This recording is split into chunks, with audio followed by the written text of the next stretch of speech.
Merry go round, round with ya. In and out, then up and down, down. Hey Squaddies, welcome back to Thriving with the Sussexes. I'm Deanna, and today we're honoring something deep, something powerful, and that's Juneteenth, a day that celebrates truth, freedom, and the legacy of those who fought to be seen as fully human. Galveston's story in historical context. Let's go back to June 19th, 1865, when Union General Gordon Granger arrived in Galveston, Texas, and read General Order Number 3, declaring that all enslaved people were now free. Over 2 years after the Emancipation Proclamation. Can you imagine that? 2 extra years of suffering because someone chose to withhold the truth. Juneteenth represents freedom delayed, but not denied.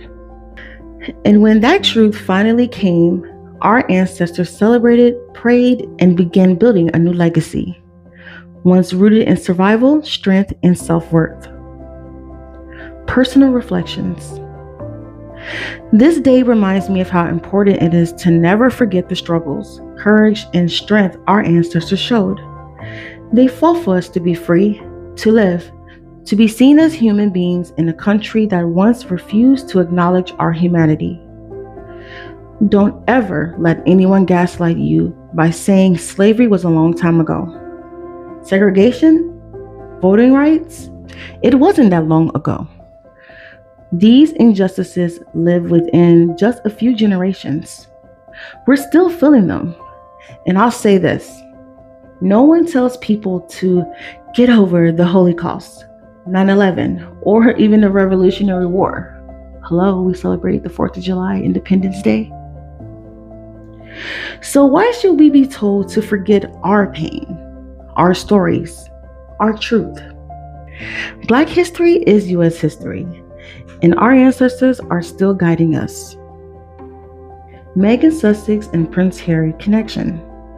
And speaking of truth and legacy, I think about Meghan Sussex, a biracial Black woman who married into one of the oldest institutions in the world.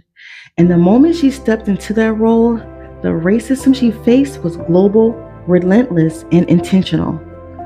She shared her truth even when it made people uncomfortable. And Prince Harry, he stood beside her, gave up his royal status, and protected his wife and children. To me, that's a modern example of choosing freedom over tradition, truth over silence. That kind of courage echoes what Juneteenth stands for. It's not the same history, but it is the same fight to be seen, heard, and valued. So as you celebrate Juneteenth today, do it with pride. Whether you're reflecting, creating, or simply resting, remember, you are your ancestors' wildest dream. Let's keep honoring them and each other. I'm Deanna, and as always, stay rooted, stay lifted, and keep thriving. Happy Juneteenth. Now, we are going to pivot into something that's not so Juneteenth, and that's the What for Real skit. So, hit it, Horse Miller.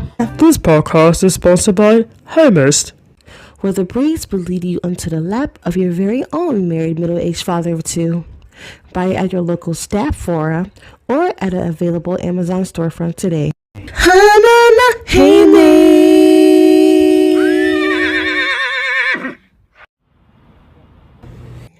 Tampon Baby. Today the United States is celebrating Juneteenth.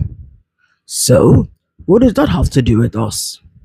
William thought about doing a social media post about the holiday. Why is William interested in the U.S. affairs? Oh, you know why. His one-sided competition against Harold is an embarrassment. I surely hope he doesn't go through with it. I've decided to go against it. Thank goodness. I wonder when Meghan is going to open her store to sell her jam.